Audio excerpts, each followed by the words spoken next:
नमस्कार, मी दिलीप पोनेरकर. आज गुरुपौर्णिमा. गुरुपौर्णिमेनिमित्त सर्व सद्गुरू भक्तांना खूप खूप शुभेच्छा. अनंत कोटी ब्रह्मांड नायक श्री ब्रह्मचैतन्य रामानंद प्रल्हाद यज्ञेश्वर महाराज की जय असं म्हणायचं हा आज योग आला आहे. पायापासून ते कळसापर्यंत सर्व गुरूंचे आपण गेल्या 15 दिवसांपासून कथामृत ऐकत आहोत आणि ज्यांच्या वाणीतून हे मधुर स्वर कानावर पडत आहेत ते देखील याच परंपरेमधील प्रल्हाद महाराजांचे मानसपुत्र आणि शिष्य वेदशास्त्र संपन्न रामदास महाराज आचार्य. आणखी दुग्ध शर्करा योग म्हणजे प्रल्हाद महाराजांचे शिष्य आणि मावस भाऊ म्हणून सर्वदूर परिचित असलेले ब्रह्ममहर्षी मोहमहोपाध्याय यज्ञेश्वर शास्त्री कस्तुरे. याच कस्तुरे शास्त्रींकडे रामदास महाराजांनी वेदांचे धडे गिरवले. माझे गुरु म्हणाल तर यज्ञेश्वर शास्त्री कस्तुरे. तुम्ही जे कथामृत ऐकत आहात ही सर्व श्रीरामांचीच परंपरा आहे. खरं तर हे कथामृत तुमच्यापर्यंत पोहोचवण्यात मोठा वाटा जो आहे तो आहे दैनिक नायक जालना, नवजीवन मल्टीस्पेशालिटी हॉस्पिटल व research centre Jalna, NRG group India, Chinmay collection, निरामय हॉस्पिटल आणि एका सद्गुरू भक्तामुळे. या सर्व प्रायोजकांचे EDTVच्या वतीने मनापासून धन्यवाद. चला तर आता सुरू करूयात आज गुरुपौर्णिमेनिमित्त कथामृताचा हा 15वा भाग.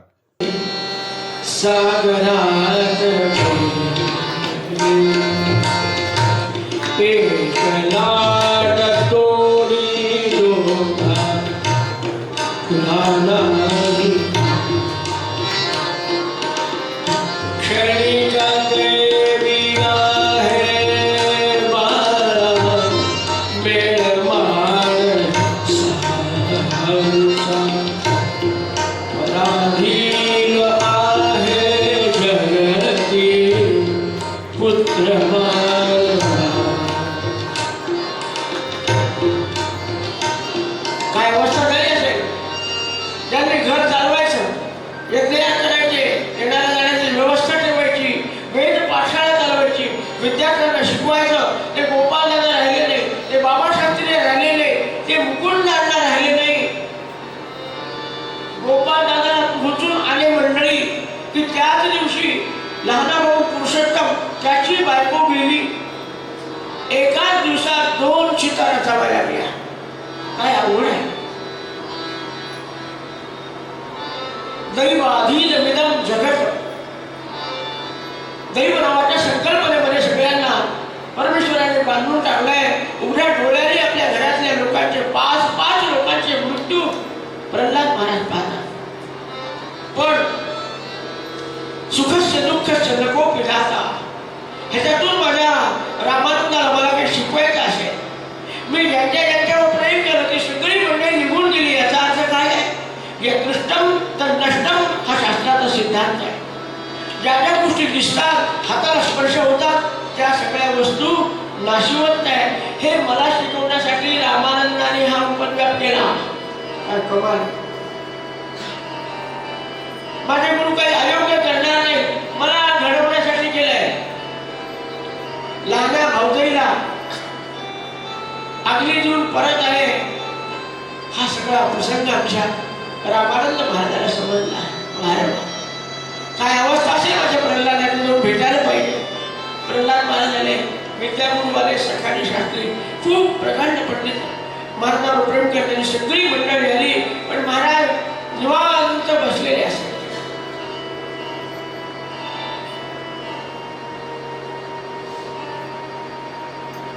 येणाऱ्यांनी सांत्वन करावं, पण महाराजांचं मन शांतच आहे. घाबरतं कोण? संपूर्ण कुंभ नकरोती शब्द. घागर पूर्ण भरलेली असली ना तर डबक डबक आवाज नाही करत हो. 4 बोट घागर रिकामी राहूया, डबक डुबक डबक डुबक आवाज करा. विद्वत्ता जगत नव्हते, ज्ञान जगत नव्हते, तर त्याप्रमाणे वागत होते. आज विद्वान लोक प्रवचन करतात, पण एक आघात आला म्हणजे काही अर्थ नाही, काही खरं नाही. बस आता जीव द्यायचंच. आर्टिफिशियल हिरा जर असला ना महाराज, त्याचं मारत नाही कोणी. पैलू कोणत्या हिऱ्याला पाडतात? जो खरा हिरा आहे.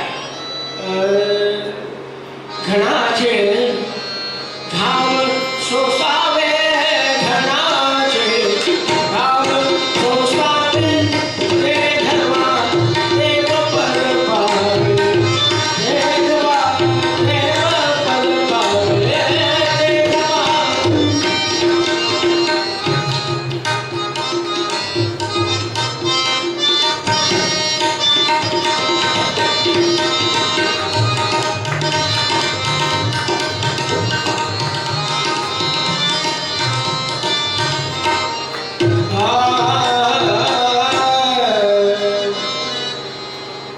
दिवाळी होऊन गेली, 4 दिवस जास्त गेले आणि आज रामानंद महाराज प्रेमाने परवानगी बघतात. आता येऊ का? तुझा खूप व्याप आहे, जंगलात जायचं आहे राम मंदिरामध्ये. आज समारोपीय प्रवचन रामानंद महाराजाचं सुरू झालं. प्रल्हाद महाराजांशी कौतुक मनामध्ये होतं, पण अजूनही एक कठीण परीक्षा घेतली. त्यांच्या गुरुने त्यांची परीक्षा घेतली. वेळ नव्हता म्हणून आपण रामानंद महाराजांची परीक्षा ब्रह्मचैतन्य महाराजांनी कशी घेतली पाहू शकलो नाही. वेळ नव्हता आपल्याला. रामानंद महाराजांनी तशीच प्रल्हादाची परीक्षा घेतली.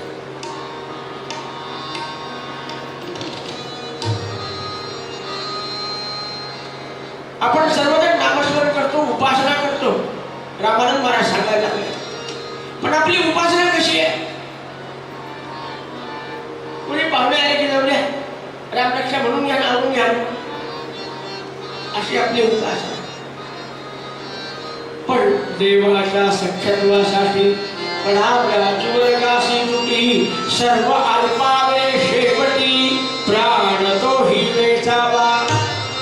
आपुले अवघेची जावे, परी देवाशी सख्य रहावे. ऐशी प्रीती जीवे भावे, भगवंती लावावी. भगवंती लावावी. आपला प्राण गेला तरी भगवंतावरचं प्रेम जो कमी करत नाही, तो खरा भक्त होता. कीर्तनातून, प्रवचनातून, भजनातून लोकांना मार्गदर्शन करणारे खूप असतात. रामानंद महाराज म्हणाले, जप जाप्य हो महाबळे,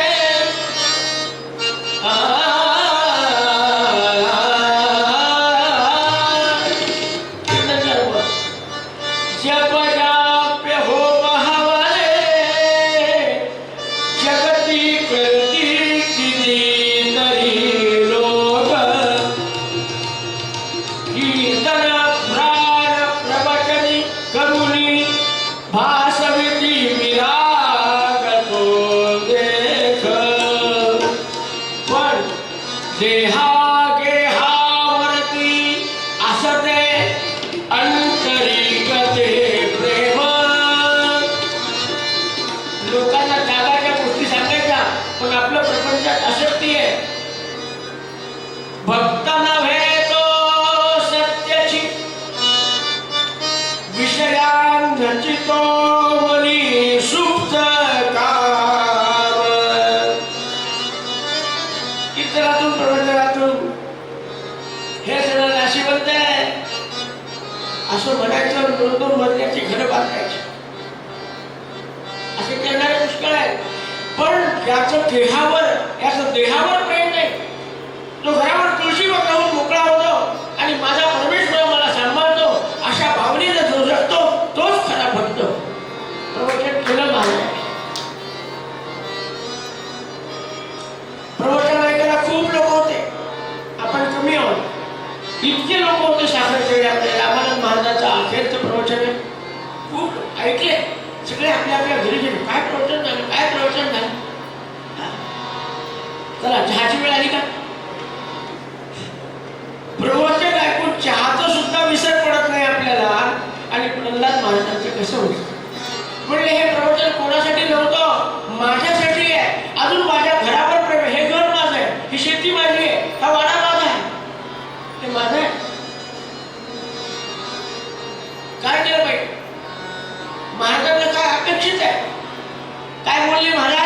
सगळ्या गोष्टीवर तुळशीचं पान ठेवून जोपर्यंत दृष्ट मोकळा होत नाही तोपर्यंत खऱ्या अर्थाचा परमार्थ घडत नाही.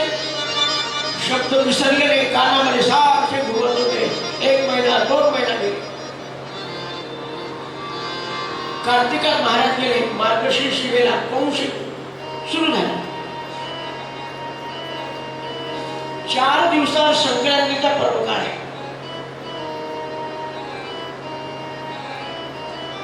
संक्रांतीची आपण फार वाट पाहतो. मोठा पर्व काळ आहे, मोठा पर्व काळ आहे. रामदास बोलवायचे 2 लाडू द्यायचे जे एका वेळेला तोंडात नव्हतील एवढे मोठाले असतात. आमच्या जालन्यात कसा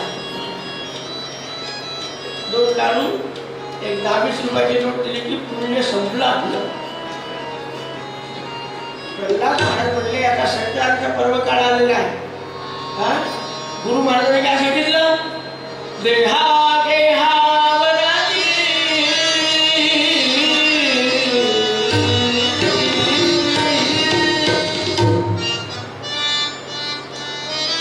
खूप विचार केला काय होऊ शकेल. मी जर माझ्या घरावर तुळशीचं पान ठेवलं तर काय होईल? काय पाहिजे? अरे आजपर्यंत मरणारे काय किती होऊन गेले. मरे एक जाता दुधाशोक बाहेर अकस्मात तोही पुढे जात आहे. कोणाचं काय राहतं? 10 दिवसाचं लेकरू सुद्धा मायशिवाय जिवंत राहतं. घरावर काय प्रेम करायचं? प्रेम रामावरच करायचं. पक्का मनामध्ये निर्धार झाला आणि 4 दिवस आधी आपल्या आईजवळ बसले प्रल्हाद महाराज. माय 4-5 दिवसापासून मला अस्वस्थ वाटतं ग. काय रे बाळा? कशामुळे अस्वस्थ वाटतं? दवाखान्यात जायचं का? नाही दवाखान्यात नाही जात. सद्गुरूंचं प्रवचन ऐकल्यापासून असं वाटतंय घरावर तुळशीचं पान ठेवून मोकळं व्हावं. आणि म्हटलं याला म्हणतात आई. एखादी म्हणली असते तुला काही समजतं का? तुझे भाऊ गेले, तुझे वडील गेले, लहान भाऊ शिल्लक आहे आणि घरावर तुळशीचं पान ठेवतो. काही आहे का तुला? अशी म्हणली असते. गंगा काय म्हणली आहे? तुला बरं वाटतं ना घरावर तुळशीचं पान ताबडतोब ठेव. आम्ही तुझ्या पाठीमागे आहे. आई खरं सांगते, मनापासून सांगते. अरे प्रल्हादा, बाबाच्या मनात होतं. बाबा म्हणजे मोठा मुलगा. बाबाच्या मनात होतं ग्रहदान करायचं. पण त्याची लवकर गेला बिचारा. त्याची इच्छा अपूर्ण झाली. तू त्याची इच्छा पूर्ण कर. सगळं घरदार देऊन टाक. आपण रामाचे भक्त. आपल्याला काय? अरे रामदासीच आहेत आपण. भिक्षा मागितली की राम मोठा पुरतं देतो. अरे सगळेच आपले असे एक वेळेला खाल्ले की दुसऱ्या दिवशीपर्यंत काही भूकच लागत नाही. घेऊन टाक. पण महाराजांनी विचार केला. आईची गोष्ट ठीक आहे. 2 विधवा भावजे आहेत. भावजेला वेगळं गाठलं. नमस्कार केला बहिणीला. काय आमच्या महाराजांचा आदर्श जीवन होतं. आपल्या मोठ्या भावजाईच्या पायावर डोकं ठेवून नमस्कार करायचे. वहिनी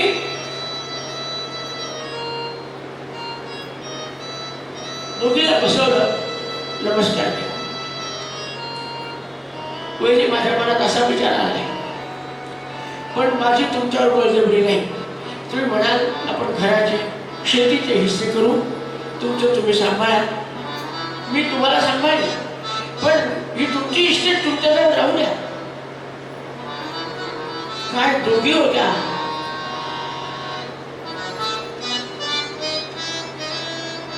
प्रल्हादाच्या डोक्यावर हात ठेवला. परमेश्वराने आम्हाला तुमच्या ओसंडी घातल्या. प्रल्हाद जे तुमचं होणार ते आमचं होणार. आम्हाला वेगळे ठेवून काय करता? देऊन टाका सगळं. आम्ही तुमच्या मागे येतो. काय भाव काय? लहाना भाऊ तो अगदी लक्ष्मणासारखा आहे. पुरुषोत्तम त्याचं नाव. खरं म्हणजे दाखवण्यात असं समाजाने लिहिलं की संतांचे जे असं ते आमचं ते संत नव्हती खचित. पण आमच्या प्रल्हाद महाराजांच्या काळातला प्रत्येक व्यक्ती संत आहे. तसं रामायणामध्ये जेवढा रामाची किंमत आहे तेवढीच लक्ष्मणाची, तेवढीच भरताची, तेवढीच कौशल्याची, तेवढीच सुमित्रेची, तेवढीच कैकेयीची आहे. प्रल्हाद महाराजांच्या घरातला एक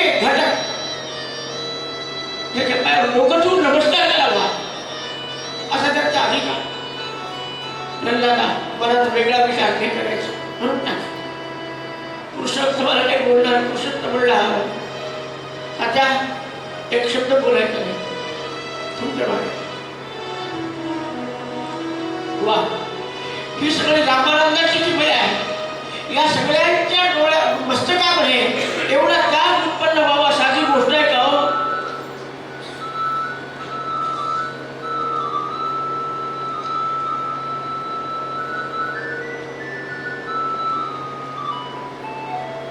कधी करतो बाय 2 दिवसावर संक्रांत आहे, चांगला आहे, देऊन टाक.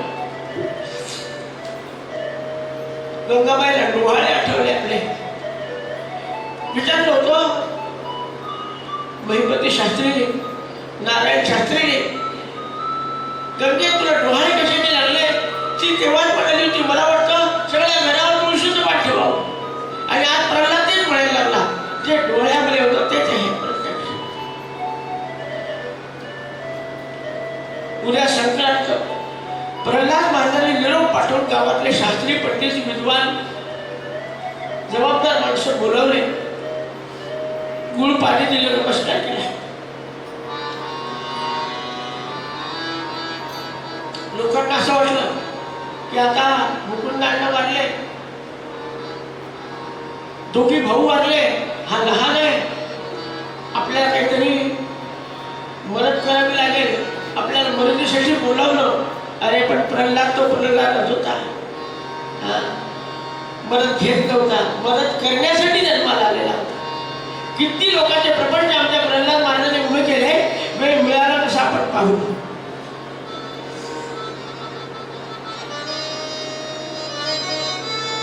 रामानंद महाराजांच्या कृपेने माझ्या मनामध्ये असा एक संकल्प आलाय, ती जबाबदारी मी तुमच्यावर सोपवतो.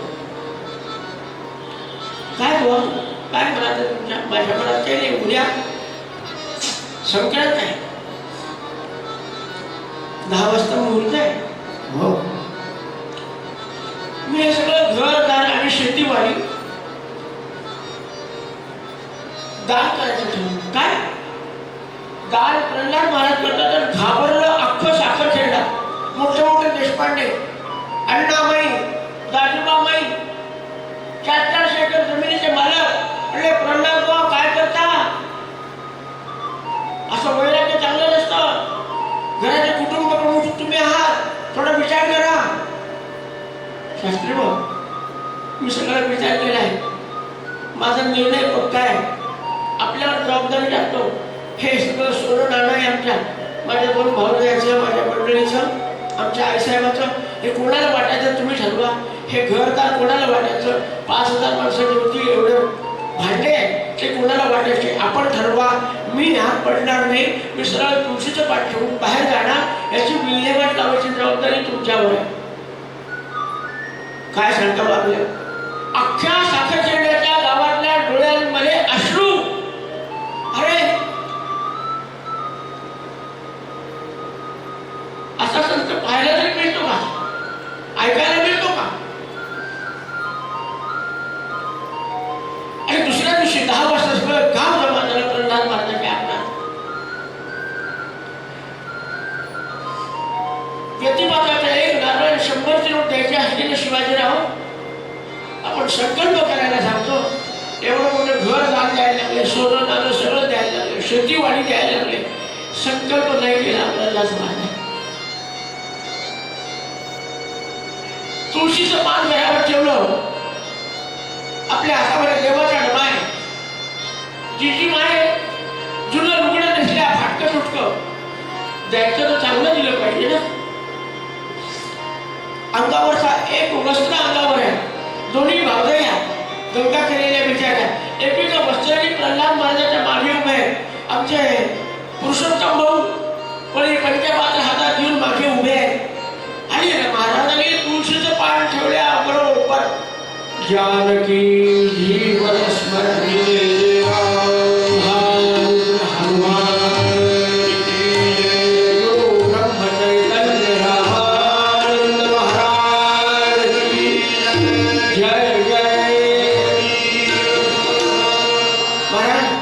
काही घडलं नाही. अशा पद्धतीने तुळशीचं पाठ ठेवलं मातोश्री निघाल्या, त्याच्यावर जिजीमाय निघाल्या, 2 गंगा गेलेल्या भाऊजाई निघाल्या, नाना भाऊ निघाला. एका भक्ताने वर्णन केलं, केले जे ग्रहदान चालंबमा, करणे दिली कुंडले,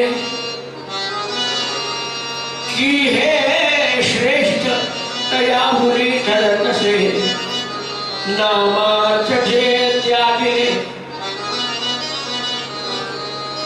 कर्णाने कुंडल दिले, पण मी दाता आहे हे दाखवण्यासाठी केलं. आणि प्रल्हाद महाराजांनी नामाच्या आड येणाऱ्या सगळ्या वस्तू तुळशीचं पान ठेवलं. कुठे गेले? राम मंदिर बाजूलाच आहे. राम मंदिरात आले, आपले रामच्या नामाच्या पायाजवळ ठेवले. तुझं बिन करुणा आहे कोण जाणेल माझी, शिळत शिळत पोटी पाहिली वाट तुझी, झडकर झड घाली घाव पंचारणारे, तुझं बिन मन देती जंबुकी वासनारे. जय जय. काहीच घडलं नाही. अशा पद्धतीने राम मंदिरामध्ये राम नामाजवळ ठेवले आणि बाहेरच्या पडवीमध्ये बसले, माळ काढली, श्रीराम जय राम, श्रीराम जय राम, जय जय राम, जय राम जय जय राम, श्रीराम जय राम, जय जय राम. एखाद्याला वाटलं असतं एवढं दान केलं, आता कशाचं रामनाम घ्या, एवढं दान कोण करणार, कुठे गेला? प्रल्हाद महाराज माळ काढून जपायला होते, बाप जाईल ना, आई ना, सगळ्यांचे माळा जपत नसतात. लोकांच्या पुढे प्रश्न पडला, आज संक्रांतीचा दिवस, पुरणपोळी खायचा दिवस, आणि काय घर नाही, दार नाही, भांडे नाही, पात्र नाही. एका जवळच्या माणसाला विचारलं, महाराजांना रामाचं नैवेद्य आपण रामदासी भिक्षेला घ्यायचे, लिखतो थोडा वेळ, रस्ता मोकळा झाला की रस्ता मोकळा होतो का? सगळं गाव जमा झालेलं आहे. प्रल्हाद महाराजांच्या प्रेमामुळे ते मोकळं करतात का रस्ता?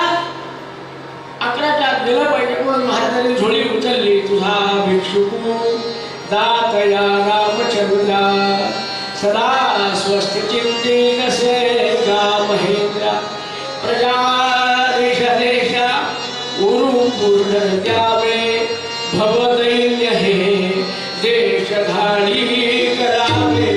जय जय वीर.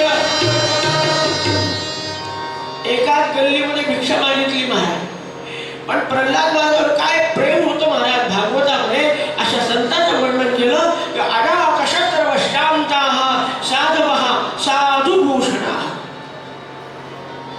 अडाक शत्रव ज्यांना एकही शत्रूच नसतो, इतक्या गावातल्या लोकांचं प्रेम. सगळ्यांनी आपसात ठरवलं, हे बा आता आपण भिक्षा घातली ना, कणिक कशात टिमतील, तवा